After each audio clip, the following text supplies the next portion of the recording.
Hello everyone, मेरा नाम है विष्णुदत्त और आज के इस सेशन में आप सबका बहुत बहुत स्वागत है। यूपीएससी सी सेट बहुत बड़ा टास्क है बहुत सारे लोगों के लिए। पिछले 3-4 साल से एफर्ट लगा रहे हैं।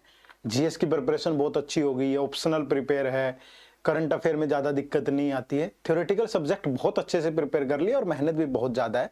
लेकिन 10th के बाद मैथ नहीं पढ़ा या समहाउ किसी और रीजन की वजह से मैथ से डर लगता है, तो सी सेट में पार पाना थोड़ा मुश्किल हो रहा है। तो अगर आपके साथ भी ये दिक्कतें हो रही हैं और सी सेट आपके लिए एक बड़ा टास्क है, तो आज की ये वीडियो आपके लिए बहुत शानदार और जानदार है। क्यों? क्योंकि इसमें मैं आपको बताऊंगा कुछ लिमिटेड से टॉपिक जिन पे अगर आप फोकस करेंगे और उन टॉपिक्स पे फोकस करके साथ में उनको प्रिपेयर भी कैसे करना है, बेस्ट स्ट्रेटेजी क्या होगी, आप इस सी सेट के पेपर को आराम से क्वालिफाई कर पाएंगे बहुत ईजीली। ठीक है, तो वीडियो खास है, एंड तक बने रहिएगा। शुरू करते हैं। एक सबसे पहले अपनी स्ट्रेटेजी बनाने से पहले आपके लिए कौन सी बुक है जो सबसे जरूरी है जिसको आपको पढ़ना है, तो वो ये कॉम्प्रिहेंसिव गाइड बुक है। ठीक है, ये यूपीएससी सी सेट के लिए हमने कॉम्प्रिहेंसिव गाइड बुक बनाई है। इस गाइड बुक में आपको हर एक इन्फॉर्मेशन मिलती है, चाहे एग्जाम का पैटर्न से रिलेटेड चीजें हों, क्या आपका सिलेबस है, कौन से टॉपिक इंपॉर्टेंट है, क्यों इंपॉर्टेंट है, पिछले 10 साल के पेपर्स का ट्रेंड क्या कहता है। ठीक है, तो और क्या स्ट्रेटेजी आपको यूज करनी चाहिए, कौन से सोर्सेज फॉलो करें, कौन सी बुक पढ़ें, कौन सा कोर्स पढ़ें, सब चीज़ें इस गाइड बुक के अंदर हमने डाली है और आप लोगों के लिए एब्सोल्युटली फ्री है। कुछ भी नहीं करना, इसी वीडियो के डिस्क्रिप्शन में जाना है, इसकी एक कॉपी डाउनलोड कर लेनी है, इसको पहले जरूर पढ़ना है, उसके बाद ये वीडियो जो स्ट्रेटेजी हम बताएंगे वो काम आएंगी। ठीक है, तो पहले इसको जरूर पढ़ो। चलिए शुरू करते हैं। मैंने अभी आपको बताया कि सी सेट को आप बहुत आराम से प्रिपेयर कर सकते हैं। हो सकता है कि आपने बहुत टाइम लगाया हो लेकिन उस तरीके से आप प्रिपेयर ना कर पाए हो, अभी भी कहीं कमियां होंगी, बहुत सारी दिक्कतें आ रही होंगी।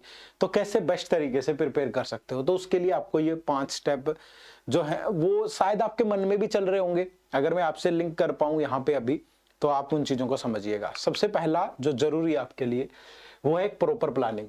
आपकी एक प्लानिंग ही नहीं बन रही है। ठीक है, और उस प्लानिंग में आपको 2 चीजें चाहिए हमेशा, एक तो डिकोडेड सिलेबस चाहिए और एक प्रीवियस ईयर पेपर का एनालिसिस चाहिए। पिछले 10 साल के पेपर उठाओ, उनको एनालाइज करो प्रॉपरली, किस टॉपिक से कितने क्वेश्चन पूछे गए हैं।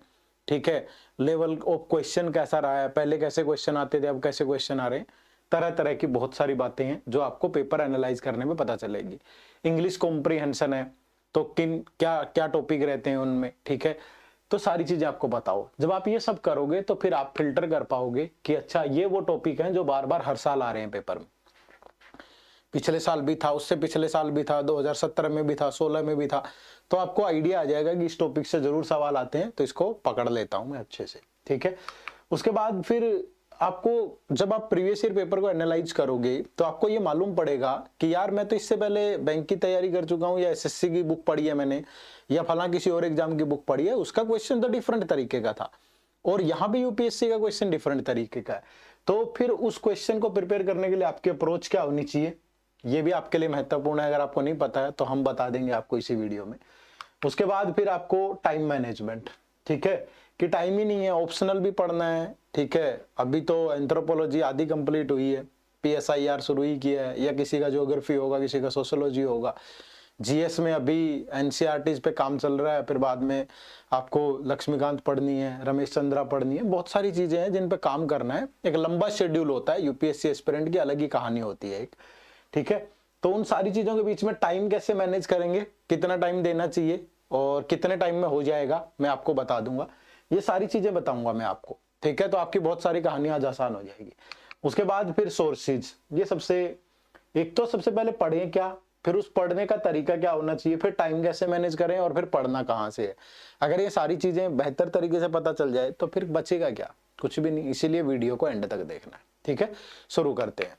सबसे पहले मैंने बोला आपको कि सिलेबस आपका बहुत अच्छे से डिकोड होना चाहिए। ठीक है, अब जब आप यूपीएससी की नोटिफिकेशन देखोगे तो ये सिलेबस आपको मिलेगा, है ना, जिसमें आपका कॉम्प्रिहेंशन लिखा होता है। ठीक है, फिर interpersonal skill including communication skill, logical reasoning and analytical ability, decision making and problem solving, general mental ability या basic numeracy, numbers and their relations, order of magnitude ETC, class 10th level का, और data interpretation, chart, graph, table, data sufficiency, ये सब लिखा होता है। लेकिन अगर आप बहुत गहराई से देखेंगे ना प्रीवियस ईयर पेपर को एनालाइज करके, तो पिछले 6-7 सालों से ना तो यहां से कोई क्वेश्चन पूछा गया है, ना यहाँ से कोई क्वेश्चन पूछा गया है, ना आपसे डिसीजन मेकिंग का कोई क्वेश्चन पूछा गया है, एनालिटिकल से भी बहुत रेयर हो गया कभी क्वेश्चन पूछा गया है, ना कोई डाटा इंटरप्रिटेशन से क्वेश्चन पूछा गया है। तो फिर पूछ क्या रहा है भाई? ये सिलेबस है, 6 लाइनों में से 3-4 लाइनों से तो सवाल ही नहीं है एग्जाम के अंदर। तो आपके पास एक डिकोडेड सिलेबस होना जरूरी है, जिसके बेस पे आप ये डिसाइड कर पाओ ये टॉपिक पढ़ने हैं, है ना। चलो मैं बताता हूं। सबसे पहले क्वांट की बात करेंगे, ठीक है। क्वांटिटेटिव एप्टीट्यूड मतलब मैथ्स, जिसे आप बोलते हैं, मैथ की बात करेंगे। तो ये सारे टॉपिक हैं जिनसे आपसे सवाल पूछा जाता है, ठीक है। ये मुझे कहां से पता चला? मैंने 2011 से लेकर के, क्योंकि 2011 में पहली बार सीसेट का पेपर हुआ था, 2015 ऑनवर्ड इसको क्वालिफाई कर दिया गया, ठीक है। और 2023 तक के सारे पेपर उठाए, सबको एनालाइज किया। शुरू के कुछ सालों में इंटरपर्सनल स्किल, कम्युनिकेशन स्किल के क्वेश्चन भी है, डिसीजन मेकिंग के क्वेश्चन भी है, डीआई के क्वेश्चन भी हैं, ठीक है। लेकिन अब धीरे धीरे जो टॉपिक मैंने बताए उनसे गायब हो रहे हैं, ठीक है। तो फिर ये सारी चीजें पूछ रहा है। ये 2 टॉपिक शायद नीचे छुप गए हैं, एक परमुटेशन और कॉम्बिनेशन है और दूसरा है प्रोबेबिलिटी, ठीक है। तो ये भी आप ध्यान रखिएगा। तो ये आपका टोटल सिलेबस है, ठीक है। बट जब आप इस सिलेबस को प्रिपेयर करने बैठोगे तो आमतौर पे ये एसएससी के, बैंक के बच्चे को ज्यादा जरूरी चाहिए होता है, क्योंकि उनसे पूछा ही यही सब जाता है। तो उनको 7-8 महीने मिनिमम लगते हैं इसको ठीक ठाक लेवल पे प्रिपेयर करने में। लेकिन आपका पेपर जो है वो क्वालिफाई नेचर का है, 33% लेने हैं, 66 नंबर लेने हैं। तो फिर क्या 8 महीने इस सिलेबस को देना जायज रहेगा? तो मुझे लगता है कि वो टाइम जस्टिफाई नहीं करेगा, ठीक है। तो अगर जस्टिफाई नहीं करेगा सर, तो कुछ ऐसा बता दो कि अगर यहाँ पे ध्यान दे लें। तो मैं आपको बता रहा हूँ, ये कुछ टॉपिक हैं जो इंपॉर्टेंट बनाए हैं मैंने। ये 12 टॉपिक आपको पढ़ने हैं, ठीक है। और इन 12 को भी ऊपर से सीक्वेंस में आपको पढ़ना है, ठीक है। अब ये 12 टॉपिक 6-7 ही है, ये टॉपिक ज्यादा नहीं है, ठीक है। क्योंकि परसेंटेज एक बेसिक सा ही टॉपिक होता है ना। एक ratio and proportion basic he topic होते हैं, कोई ज्यादा बहुत मुश्किल टॉपिक नहीं होते, है ना। अगर आपको नंबर सिस्टम बहुत अच्छे से समझ में आ गया, आप सोच के देखो 2023 के पेपर में 22 क्वेश्चन यहीं से पूछे गए हैं, है ना। कितना बड़ा पार्ट आपने कवर कर लिया। परमुटेशन कॉम्बिनेशन से और प्रोबेबिलिटी से 12 क्वेश्चन है 2023 के पेपर में। तो मतलब कहानी बहुत आसान हो जाएंगी। इन पे फोकस करो, अच्छे से पढ़ो इनको, है ना। इसी सीरीज में पढ़ो, ठीक है। पहले नंबर सिस्टम पढ़ो, और जब पढ़ो ना, पढ़ते हुए ध्यान रखो, ठीक है। मैं अभी आपको बताऊंगा कि आपकी अप्रोच क्या होनी चाहिए, इस अप्रोच में आपको कैसे पढ़ना है, ठीक है। तो ये सारी चीजें आप बाकायदा लिख लेना और इन्हीं टॉपिक को प्रिपेयर करना, इसी सीक्वेंस में प्रिपेयर करना, ठीक है। आपके मन में ये सवाल भी आता होगा, सर आप कौन होते हैं ये सब डिसाइड करने वाले, या आपने कहां से डिसाइड किया कि यही टॉपिक इंपॉर्टेंट है? कोई आसमान से नहीं उतरती हैं चीजें, ठीक है। थोड़ा सा आपका प्रयत्न है, आपके प्रयास हैं, कोशिश हैं, जो चीजों को आसान बनाती है। तो मैंने कोशिश की इसके थ्रू। मैंने 2014 से लेके, मैंने पहले के पेपर भी पढ़े, उनको ज्यादा महत्व नहीं दिया। मैंने पिछले 10 साल के पेपर ही उठा लिए। 10 साल के पेपर उठा के मैंने ये देखा कि किस टॉपिक से कितने क्वेश्चन आ रहे हैं, सेग्रीगेशन, ठीक है। तो हर साल फिर मैंने देखा कि कैसे कैसे क्वेश्चन है, किन किन टॉपिक से आ रहे हैं। अगर मैंने कहा कि नंबर सिस्टम पढ़ो, तो क्योंकि लास्ट ईयर 22 है, फिर 15, 10, 18, और ये सिलेबस में भी मेंशन है कि relation of number with their magnitude, तो जाहिर सी बात है कि पढ़ना चाहिए हमें, ठीक है। प्रोबेबिलिटी से पढ़ो, 12-8 काफी क्वेश्चन आ रहे हैं आजकल। परसेंटेज बोला मैंने पढ़ने के लिए, तो कोई ऐसा ईयर गया ही नहीं जब परसेंटेज से सवाल ना हो। मैंने कहा इंटरेस्ट मत पढ़ो, डीआई मत पढ़ो, क्योंकि आ नहीं रहे ना क्वेश्चन, ठीक है। आ नहीं रहे क्वेश्चन। तो फिर एक तजुर्बा ये कहता है कि अगर आ भी गए, सपोज इंटरेस्ट के 2 सवाल पूछ भी लिए, तो कौन सी बला आ जाएगी, ठीक है। ये जो आपके इंपॉर्टेंट टॉपिक हैं, ये आपका 90% सिलेबस कवर कर रहे हैं, ठीक है।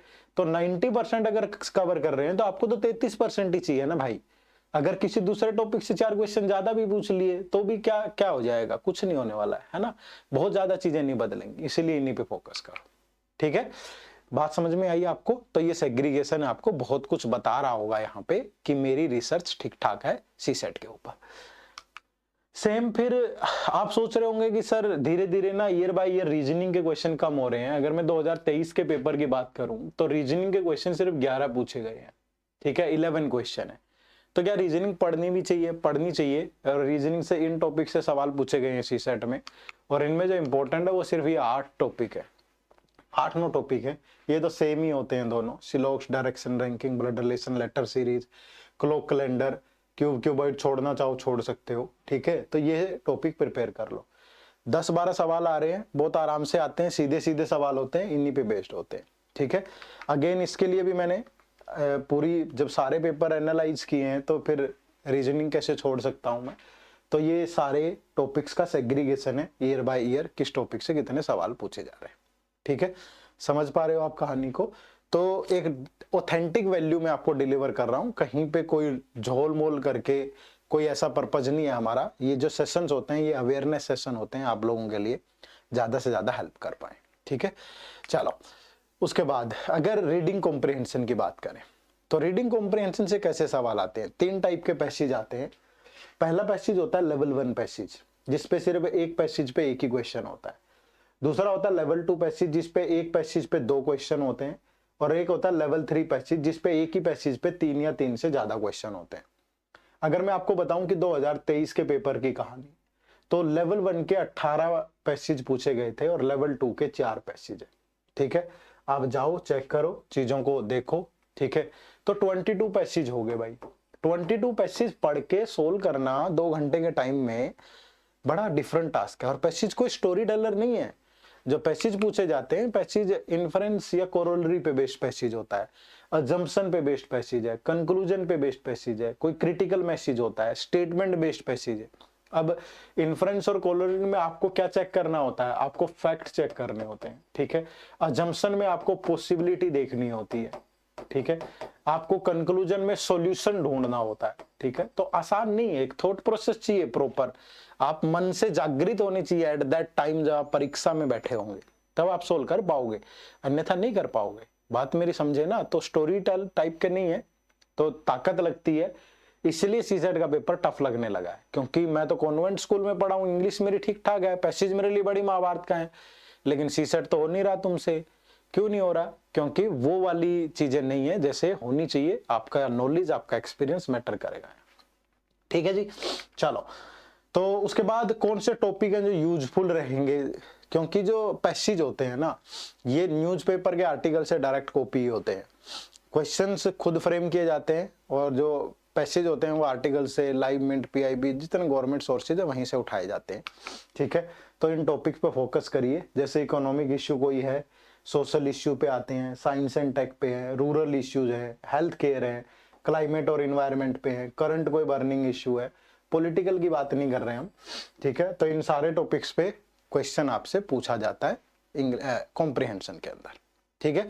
चलो, उसके बाद अप्रोच क्या होनी चाहिए। सर पढ़ें तो पढ़ें कैसे, ठीक है। पहली अप्रोच तो ये ध्यान रखिएगा, रीड सेलेक्टिव टॉपिक। जो टॉपिक मैंने आपको बताए हैं, चाहे वो क्वांट में हो, चाहे रीजनिंग में हो, चाहे इंग्लिश में हो, उन्हीं टॉपिक को पढ़िएगा, क्योंकि वो टॉपिक आपका मैं 85 से 90% टॉपिक कवर करते हैं। तो ज्यादा मेहनत की जरूरत नहीं है।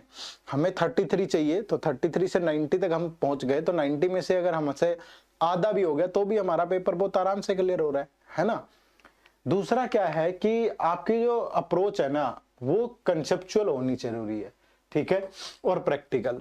अब आप कहोगे सर ये कंसेप्चुअल अंडरस्टैंडिंग क्या है। कंसेप्चुअल अंडरस्टैंडिंग ये है बच्चे कि पेपर के अंदर ना हमें मालूम ही नहीं चलता कि ये, जैसे मैं बोलूं कि यार पेपर में ना 1/3 क्वेश्चन इजी आते हैं, 1/3 डिफिकल्ट, 1/3 मॉडरेट। आप कहोगे आप झूठ बोल रहे हो, मुझे तो सारे ही डिफिकल्ट लगे, एक भी क्वेश्चन आसान नहीं था।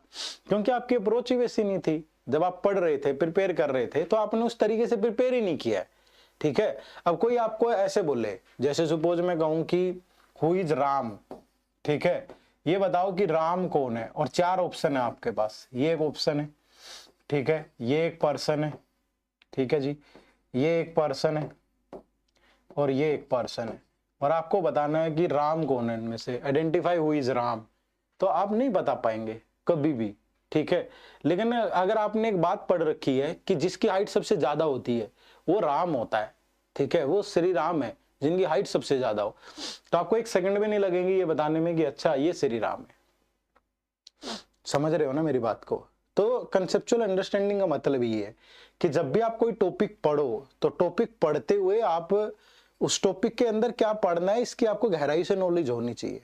और ये नॉलेज होगी जब आप प्रीवियस ईयर पेपर देखोगे, ये आपका एक्सपीरियंस बहुत अच्छा है, ठीक है। जैसे सपोज एक नंबर सिस्टम का ही एग्जांपल लेते हैं, टॉपिक होता है नंबर सिस्टम। तो नंबर सिस्टम में कहाँ से शुरुआत करें? ठीक है, नंबर सिस्टम में सबसे पहले क्लासिफिकेशन ऑफ नंबर, हमारी मैथ की प्लेलिस्ट अवेलेबल है। ठीक है, आप जाओ, सारे टॉपिक्स जितने नंबर सिस्टम से आते हैं वो सारे कवर किए हमने, फ्री है। ये हमारे ही चैनल पे प्लेलिस्ट वाला ऑप्शन खोलना, वहाँ सीसेट मैथ के नाम से प्लेलिस्ट है, जाओ। अभी डेली दोपहर को 12:30 बजे लेक्चर आते हैं क्वांट रीजनिंग और इंग्लिश के, देखो ना। ठीक है, तो मिस नहीं करनी है चीजें, पढ़ना तो पड़ेगा, है ना। तो नंबर सिस्टम में पहले क्लासिफिकेशन ऑफ नंबर। ठीक है, नंबर प्राइम क्या होता है, इवन क्या होता है, ओड क्या होता है, कंपोजिट क्या होता है, सारे नंबर आपको पता हो। फिर आपको डिविजिबिलिटी रूल, कोई नंबर 2 से कब डिवाइड होता है, 3 से, 5 से, 7 से, 11 से, 13 से, 17 से। ठीक है, ये सारे रूल पता हूँ आपको। रिमाइंडर निकालना आता हो, रिमाइंडर में भी प्रोडक्ट साइक्लिसिटी वाला या सिंप्लीफिकेशन वाला, अलजेब्रिक रिमाइंडर। ठीक है, फिर recurring decimals, number of zero, last 2 digit, number of factor, arithmetic progression, geometric progression. ठीक है, और उसके अलावा एचसीएफ, एलसीएम, दुनिया जहान की चीजें, डिजिट्स और नंबर का रिलेशंस। अगर आपको पता होगा यूनिट डिजिट, तो आप कैसे मिस कर दोगे सवाल, वो पेपर में आ जाएगा आपके सामने। अगर आपने वो चीज पढ़ी होगी तो पेपर में जाके ऐसे देखते ही आइडेंटिफाई कर लोगे, अच्छा ये चीज ऐसे, ये तो पढ़ रखी है यार, ये तो ऐसा कंसेप्ट लगेगा। लेकिन वीक है क्योंकि आपने अच्छा नहीं पढ़ा है। ठीक है, तो वो कहाँ से पढ़ना है वो सोर्सेज भी बताऊंगा मैं आपको। ठीक है, प्रैक्टिकल अप्रोच के लिए यूपीएससी लेवल के क्वेश्चन प्रैक्टिस करने पड़ेंगे। ठीक है, आप कहीं से कुछ भी कोई भी बुक उठा के पढ़ते हो, मेहनत करते हो, वो शायद उतना फल नहीं देती है, फ्रूटफुल नहीं होती है, क्योंकि आपने गलत जगह पे एफर्ट लगाया है। आपको वो क्वेश्चन आपने मिले ही नहीं, आपने जो चीज चाहिए एग्जाम के लिए। ठीक है, start your preparation on time. भाई समय तो देना पड़ेगा, अब ये गेम नहीं है कि आप लास्ट के 10 दिन टाइम दोगे तो आपकी कहानी आसान हो जाएगी, नहीं, लेकिन कितना देना है वो बता देंगे अभी। ठीक है, और प्रैक्टिस यूपीएससी लेवल ओनली। ठीक है, कोई एसएससी का लेवल नहीं चलेगा। ठीक है, बैंक का लेवल नहीं चलेगा, मे बी आपकी कंसेप्चुअल क्लैरिटी हो जाएगी, लेकिन एक बार यूपीएससी शब्दों से भी तो खेलता है ना। ठीक है, तो उस लेवल की थोड़ी प्रैक्टिस कर लो तो आसान रहेगा, और एक माइंड से प्रेशर हट जाता है यार। सीसेट बहुत अच्छा प्रिपेयर होगा तो जीएस पेपर 1 पे इतना अच्छा परफॉर्मेंस दे पाएंगे हम, बहुत बेहतरीन, है ना। तो उस बर्डन को हटाओ। ठीक है, तो टाइम मैनेजमेंट कैसे, टाइम मैनेजमेंट अगर मैं बात करूं तो डेली अगर आप 1 से 1.5 घंटा दे सकते हो तो आपके लिए वेल एंड इनफ रहेगा। ठीक है, डेली आपको 1 से 1.5 घंटा निकालना ही पड़ेगा। ठीक है, तो वीक में आप कम से कम, ठीक है, 8 से 10 घंटे जरूर दें इसको। ठीक है, और सारा गेम ये 150 घंटे का है, मैं टोटल आपको बता रहा हूँ। आप अगर बिल्कुल मतलब प्रैक्टिस इंक्लूड करके बता रहा हूँ मैं आपको बहुत अच्छे से। लेकिन अब वो 150 घंटे ऐसा नहीं है कि सर कोई बुक उठाई आपने, अब एक टॉपिक उस बुक से कवर करने में आपको क्या पता 20 घंटे लग जाए यार। लेकिन अगर एक डेडिकेटेड सोर्स है, अच्छा सोर्स है, तो वहां 150 घंटे काफी है पढ़ के और प्रैक्टिस करके आपको, क्योंकि एक ही जगह पे मिल जाए ना सारी चीज, प्रैक्टिस करने को क्वेश्चन भी मिल जाए, वीडियोज भी मिल जाए, कंटेंट भी मिल जाए, कोई क्वेरीज भी साथ के साथ रिजोल्व कर दे, तो मतलब ज्यादा एफर्ट नहीं लगेगा। तो ऐसे टाइम मैनेज करना है ना। चलो, तो ये हमने आपके लिए एक प्रोडक्ट लॉन्च किया है, यूपीएससी सीसेट का ये हमारा मास्टर कोर्स है, बहुत बेहतरीन है, एक ही जगह पे सब कुछ मिल जाएगा, वन स्टॉप सॉल्यूशन है। इसमें एनरोल करने के बाद ना कोई बुक खरीदनी है, ना कोई रिसर्च करना है, कुछ भी नहीं है, हमारा उत्तरदायित्व है सारा। ठीक है, 100 घंटे की क्लास दे रहे हैं, सिर्फ 100 घंटे। 100 घंटे में आपको, और इंपॉर्टेंट टॉपिक पढ़ोगे तो वही कम हो जाएंगी 20-30 घंटे और, क्योंकि सिर्फ इंपॉर्टेंट टॉपिक ही पढ़ने। ठीक है, उतना ही टाइम प्रैक्टिस कर लो। अगर 75 घंटे की क्लास देखो, 75 घंटे प्रैक्टिस, 150 घंटे में खत्म। ठीक है, लेकिन वो है जिनका लक्ष्य भी बहुत बड़ा है, आपको तो क्वालिफाई करना है, और लिमिटेड पे जाओगे लिमिटेड हो जाना है। तो इसमें आपको कंसेप्ट क्लासेस मिलती है, बिल्कुल 0 से एडवांस लेवल है। ठीक है, मतलब बहुत छोटे छोटे कंसेप्ट भी सिखाए हमने, किसी का मैथमेटिकल बैकग्राउंड नहीं है, दिक्कत नहीं आएगी, इंग्लिश कॉम्प्रिहेंशन में दिक्कत नहीं आएगी, रीजनिंग के बहुत अच्छे शॉर्टकट ट्रिक्स आपको मिलेंगे यहाँ। टेस्ट सीरीज है, सारे टाइप के टेस्ट है, टॉपिक वाइज भी है ना, जो सेक्शनल टेस्ट होते हैं वो भी है, फुल लेंथ टेस्ट भी है, तो कहीं से कुछ परचेज ही नहीं करना, और टेस्ट के अंदर क्वेश्चन जो है वो डाउनलोड कर सकते हो आप। और दूसरा ये होगा कि मतलब आपको प्रॉपर एक्सप्लेनेशन मिलेगी टेस्ट की भी, ऐसा नहीं है कि आंसर के नाम पे ABCD कुछ भी नहीं, proper. Weekly live doubt session होते हैं, अपनी क्वेरी तो आप जब मर्जी पूछ सकते हो, through mail, through discussion forum, but weekly आप एक बार हमसे लाइव बात भी कर सकते हो। और अभी आप पढ़ लोगे तो फिर पेपर से पहले रिवीजन क्लासेस भी होंगी, ये लाइव होंगी। ठीक है, लाइव रिवीजन क्लासेस बिल्कुल। और पेपर से महीना पहले ये हो जाएंगी आपकी, तो रिवीजन भी आपका हो जाना है आराम से। ये इस बैच की फैकल्टी है, ठीक है। और इस बैच का जो लिंक है वो इसी वीडियो के डिस्क्रिप्शन में है, जाओ। जब आप उस पेज को खोलेंगे तो आपको डेमो लेक्चर भी मिलेंगे। अच्छे से पढ़िएगा, जब आपका सेटिस्फाइड हो जाए ना आप पूरा कि हाँ यार ये मेरे लिए बेस्ट है, आप 1-2 क्लासेस लगाओ, चेक करो, कंटेंट चेक करो, चीज़ों को देखो। जब आपको लगे कि हाँ अब परिपूर्ण है चीज़ें, तब आप इनरोल करिएगा, ठीक है। लक्ष्य सिर्फ कोर्स बेचना नहीं है, अवेयरनेस है, लेकिन अगर प्रॉब्लम्स को आइडेंटिफाई कर रहे हैं, प्रॉब्लम्स का सोल्यूशन देना भी फर्ज है हमारा, उसी का एक हिस्सा है, ठीक है। और आपको दिक्कत ना आए सीसेट में, क्योंकि बहुत बार हमने देखा है बच्चा 3-4 साल एफर्ट करता है, मेहनत करता है, और फिर सीसेट जैसे क्वालिफाई पेपर की वजह से रह जाता है, तो बड़ा पीड़ा होती है, बड़ा दुखदाई होता है। तो इसीलिए ये एक बेस्ट सॉल्यूशन आप लोगों को प्रोवाइड करने की कोशिश की है। मेहनत तो करनी पड़ेगी, यकीनन हम भी करेंगे, आप भी करेंगे, तो मिलके शायद ये कहानी आसान हो जाएगी, ठीक है। चलो, तो बहुत बहुत शुक्रिया सेशन से जुड़ने के लिए। उम्मीद करूंगा कि चीज़ें आप तक मैं एक सार्थक तरीके से पॉजिटिव एनर्जी के साथ पहुंचा पाया होगा, और आप इन चीज़ों से सीखेंगे और अपनी प्रिपरेशन को आगे बढ़ाएंगे, ठीक है। अगली मुलाकात होगी फिर किसी और सेशन के अंदर। आप सबका बहुत बहुत शुक्रिया। Thank you very much. जय हिंद, जय भारत।